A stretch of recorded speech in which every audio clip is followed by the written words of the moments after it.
प्रेम प्रणाम, म सुस्मिता पौडेल फेरि आइसकेको छु सानो छोटो मिठो भिडियो लिएर। आशा छ हजुरहरूलाई मनपर्छ र मन पर्यो भने एउटा लाइक कमेन्ट चाहिँ अवश्य गर्नुहोला र एउटा कुरो चाहिँ हजुरहरूले जरुर भन्नुहोला, मैले प्रेम प्रणाम भनेको हजुरहरूलाई कतिजनालाई मनपर्छ कि पर्दैन है भन्नुहोला। र चिसो चिसो मौसम स्टार्ट भएको छ, चिसो चिसो हावा ठन्डा भर्खर स्टार्ट हुँदैछ र हामी चाहिँ दुईजना बुढाबुढी हिँड्यौँ बाइकमा।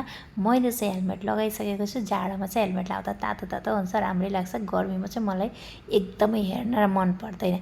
अनि हाम्रो बाहिर घरको अगाडिको सिनेरी चाहिँ कस्तो दामी छ, कस्तो कस्तो दामी छ, एकदम कश्मीरको जस्तो छ के। अनि चाहिँ हजुरहरू त्यहाँ चाहिँ मैले फोटोसुट गर्दिनँ किनभने बहुत भिड हुन्छ, तर मेरो चाहिँ मौका पर्दैन त्यहाँ कसले फोटोसुट गर्छ भन्ने। अनि हामी चाहिँ घर पुगिसक्यौँ। कसको घर हिँडेका भनेर मेरो साथी मालतीको घर हिँडेका, हजुरहरूले चिन्नुभयो होला।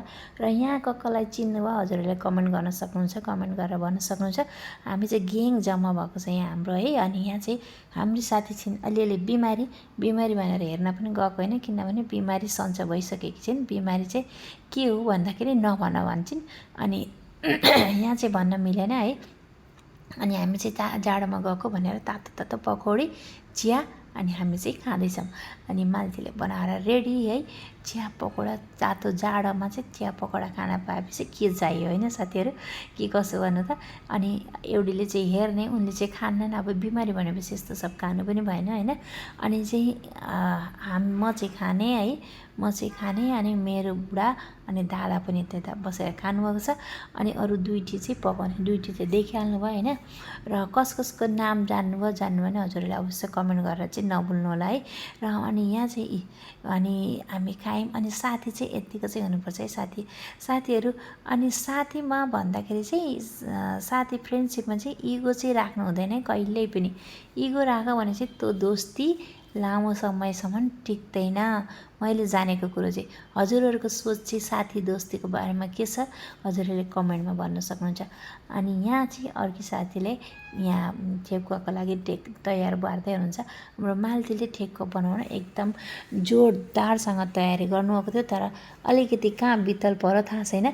यो चाहिँ मतलब पर्फेक्ट भएन। खाँदा त एकदम टेस्टी नै थियो, तर पर्फेक्ट भएन यो दिनको चाहिँ। कहिलेको चाहिँ अब कहिले कस्तो जान्नेको पनि बिग्रिन्छ होइन, बिग्रेको पनि होइन, के भयो थाहा छैन। अब मैले चाहिँ कहिले जान्दिनँ पनि, ठेकुवा बनाएको पनि छैन। र हजुरहरूले बनाउनु भएको छ, खानुभएको छ, मलाई चाहिँ एकदमै मनपर्छ है तर ठेकुवा चाहिँ। अनि हामीले सबै चियासा पिएर ठेकुवा पनि खाएर अनि हामी चाहिँ फर्क्यौँ घरतिर। शान्ति र म चाहिँ तल गाडी छ। अनि मेरो हस्बेन्ड र मेरो छोरी चाहिँ एकछिनमा बाइकमा आउनुहुन्छ।